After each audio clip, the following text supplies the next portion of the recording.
estamos haciendo un viaje. Ya he dicho que este directo iba a ser muy largo, muy largo. Si el decreto del levantamiento de la excomunión, la sentencia de los 4 obispos de la Fraternidad Sacerdotal San Pío X. Esto es echar el agua caliente, hirviendo y escaldar a muchos. Dice, en el año 2008, con una carta del 15 de diciembre de 2008 enviada a su eminencia, el señor cardenal Darío Castrillón Hoyos, presidente de la Comisión Pontificia Ecclesia Dei, Monseñor Bernard Felay, en su nombre y en el de los otros 3 obispos consagrados el 30 de junio del 88, volvía a solicitar el levantamiento de la excomunión latea sentencia declarada formalmente con un decreto del prefecto de esta congregación para los obispos que lleva fecha del 1 de junio del 88. En la mencionada carta, Monseñor Felay afirma, entre otras cosas, estamos siempre firmemente determinados en la voluntad de permanecer católicos y de poner todas nuestras fuerzas al servicio de la Iglesia de nuestro Señor Jesucristo, que es la Iglesia Católica Romana.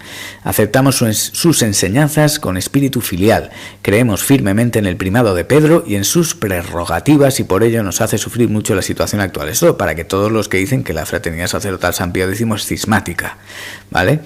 Su Santidad Benedicto XVI, paternalmente sensible al malestar espiritual manifestado por los interesados a causa de la sanción de excomunión y confiando en el compromiso expresado por ellos en la citada carta de no escatimar esfuerzo alguno para profundizar en las cuestiones aún abiertas en las necesarias conversaciones con las autoridades de la Santa Sede a fin de llegar rápidamente a una solución plena y satisfactoria del problema planteado en un principio, ha decidido reconsiderar la situación canónica de los obispos Bernard Felay, Bernard Tissier de Malerais, Richard Williamson y Alfonso de Galarreta, que se produjo con su consagración episcopal. Con este acto se desea consolidar las relaciones recíprocas de confianza, así como intensificar y hacer estable las relaciones de la Fraternidad San Pío X con la sede apostólica. Este don de paz, al final de las celebraciones de Navidad, quiere ser también un signo para promover la unidad en la caridad de la Iglesia universal y llegar a poner fin al escándalo de la división.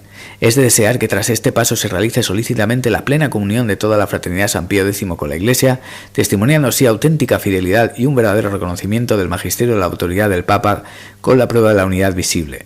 Por las facultades que me han sido concedidas expresamente por el Santo Padre Benedicto XVI en virtud del presente decreto, levanto a los obispos Bernard Felay, Bernard Tissier de Melerais, Richard Williamson y Alfonso Galarreta la censura de la excomunión latea sentencia declarada por esta congregación el 1 de julio del 88 y declaro sin defectos jurídicos a partir de hoy el decreto entonces publicado 21 de enero del año 2009. Esto sí que es la sentencia de muerte de Benedicto XVI. Esto y esto, ¿vale? Monseñor Gesvain ha salido últimamente diciendo que esto ha sido un intento para vaciar la Fraternidad Sacerdotal San Pío X. No sé si eso es con buena intención, con mala intención, como un intento de engañarlos o algo así, pero no tiene sentido que esto sea un intento de vaciar la Fraternidad Sacerdotal si también levantó la excomunión a los otros, ¿vale? Eso es lo que quiero decir. O sea, la buena voluntad se expresa no solo en el Summorum Pontificum, sino también en levantar la excomunión a estos obispos. Summorum Pontificum, que es del año 2007, ¿vale? Esas son las dos sentencias de muerte de Benedicto XVI, yo creo. Yo estoy seguro por lo que significa. Y otras cosas que luego vinieron después. Dice, los sumos pontífices se han preocupado constantemente hasta nuestros días de que la Iglesia de Cristo ofreciese la divina majestad en culto digno de alabanza y gloria de su nombre y para el bien de toda su santa Iglesia. Desde tiempo inmemorial y también para el futuro es necesario mantener el principio según el cual cada iglesia particular debe concordar con la Iglesia universal, no solo en cuanto a la doctrina de la fe y los signos sacramentales, sino también en cuanto a los usos universales aceptados por la tradición apostólica y continua. Estos han de observarse no solo para evitar errores, sino también para transmitir la integridad de la fe y para que la ley de la oración de la Iglesia se corresponda a su ley de la fe. Entre los pontífices que tuvieron esta preocupación resalta en su nombre San Gregorio Magno, que hizo todo lo posible para que se transmitiera a los nuevos pueblos de Europa tanto la fe católica como los tesoros del culto y de la cultura acumulados por los romanos en los siglos precedentes. Ordenó que fuera definida y conservada la forma de la Sagrada Liturgia relativa tanto al sacrificio de la misa como al oficio divino, en el modo en que se celebraba en la urbe. Promovió con la máxima atención la difusión de los monjes y monjas que, actuando según la regla de San Benito, siempre junto al anuncio del Evangelio, ejemplificaron con su vida saludable máxima de la regla: nada se anteponga a la obra de Dios. De esa forma, la Sagrada Liturgia celebrada según el uso romano, no solamente enriqueció la fe y la piedad, sino también la cultura de muchas poblaciones. Consta efectivamente que la liturgia latina de la Iglesia en sus varias formas en todos los siglos de la era cristiana ha impulsado en la vida espiritual a numerosos santos y ha reforzado a tantos pueblos en la virtud de la religión y ha fecundado su piedad. En el transcurso de los siglos, muchos otros pontífices romanos han mostrado una particular solicitud para que la Sagrada Liturgia manifestara de la forma más eficaz esta tarea.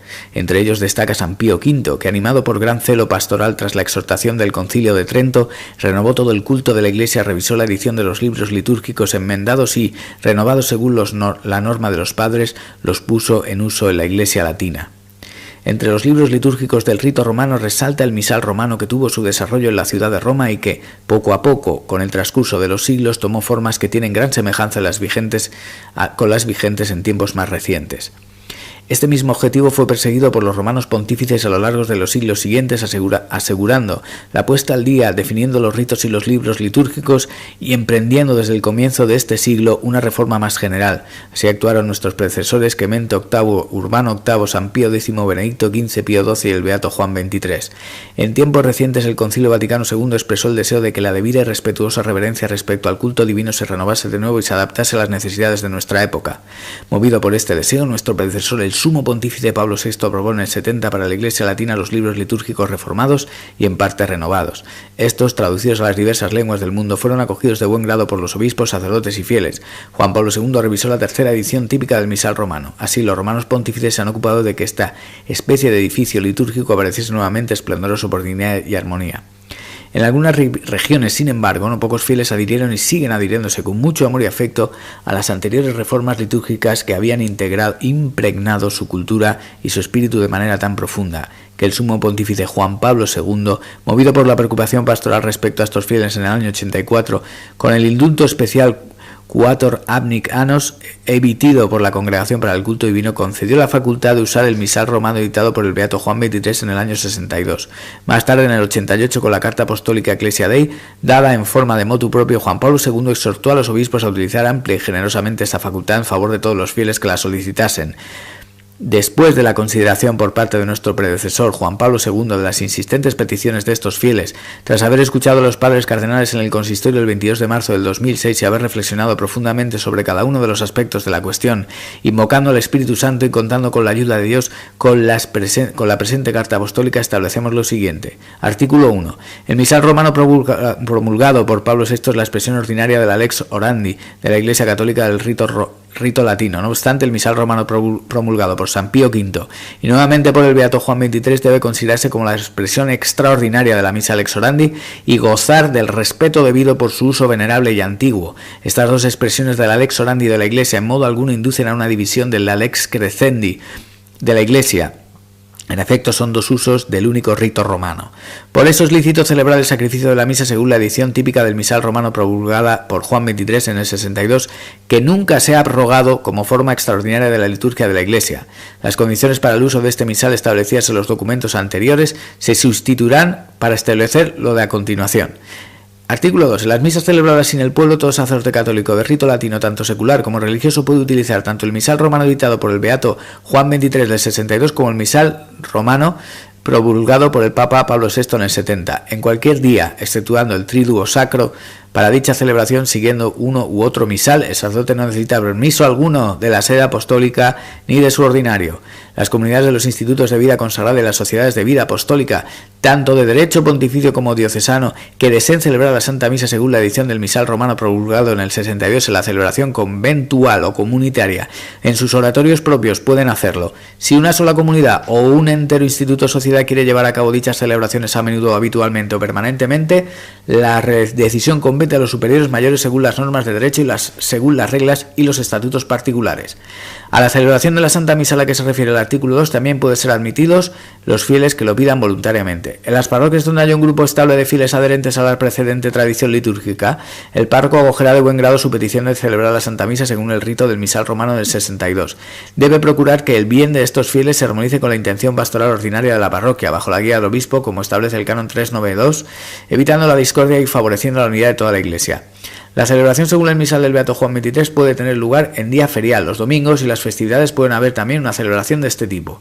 El párroco permita también a los fieles y sacerdotes que lo soliciten la celebración en esta forma extraordinaria en circunstancias particulares como matrimonios, exequias, celebraciones ocasionales o como por ejemplo peregrinaciones. Los sacerdotes que utilicen el misal de Juan XXIII, es decir, la misa tradicional, deben ser idóneos y no tener ningún impedimento jurídico. En las iglesias que no son parroquiales ni conventuales es competencia del rector conceder la licencia más arriba citada. En las misas celebradas con el pueblo según el misal del Beato Juan XXIII, las lecturas pueden ser proclamadas también en lengua vernácula, usando ediciones reconocidas por la Sede Apostólica. Si un grupo de fieles laicos como los citados en el artículo 5.1 no ha obtenido satisfacción a sus peticiones por parte del párroco, informe al obispo diocesano. Toma ya. Se invita vivamente al obispo a satisfacer su deseo. ¡Toma ya! Si no puede proveer a esta celebración, el asunto se remite a la Pontificia Comisión Ecclesiae.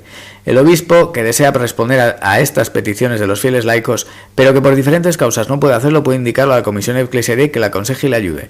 El párroco, tras haber considerado todo atentamente, puede conceder la licencia para usar el ritual precedente en la administración de los sacramentos del bautizo, del matrimonio, de la penitencia y de la unción de enfermos, si lo requiere el bien de las almas. A los ordinarios se concede la facultad de celebrar el sacramento de la confirmación usando el precedente pontificial romano siempre que lo requiera el bien de las almas. A los clérigos constituidos in sacris es lícito usar el breviario romano promulgado por Juan XXIII en el 62, es decir, el tradicional. El ordinario del lugar, si lo considera oportuno, puede erigir una parroquia personal según la norma del canon 518 para las celebraciones de la forma antigua del rito romano o nombrar un capellán observando las normas de derecho. Toma ya. La Pontificia Comisión Ecclesiae dirigida por Juan Pablo II en el 88 sigue ejerciendo su misión. Esta comisión debe tener la forma y cumplir las tareas y las normas que el romano pontífice quiera atribuirle.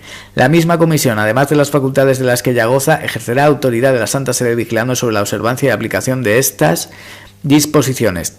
Todo cuanto hemos establecido en esta carta apostólica en forma de motu propio ordenamos que se considere establecido y decretado y que se observe desde el 14 de septiembre de este año fiesta de la exaltación de la Santa Cruz sin que obste nada en contrario. Dado en Roma, en San Pedro, el 7 de julio de 2007, tercer año de mi pontificado. Toma ya esto. Con el documento anterior he querido leeroslo porque ha muerto Benedicto XVI y porque lo que se oye de Roma, aparte de tradiciones custodes, es que nos van a cercenar todo esto, todo este jolgorio, toda esta fiesta, toda esta alegría, luminosidad, libertad que acabáis de leer, ahora mismo está siendo destruida. Por eso me ha parecido importante leerlo completo. Esto vino primero, gran escándalo y una olla de aceite hirviendo para los modernistas, y lo segundo, levantar la excomunión, la tae sententia a los obispos de la Fraternidad Sacerdotal San Pío X, ya fue el acabose. No sé si me vais siguiendo, pero creo que alguien como Benedicto XVI merece un gran directo, con mucha información, leyendo los documentos y todo lo necesario para dejar claras cuantas más cosas posibles, ¿no?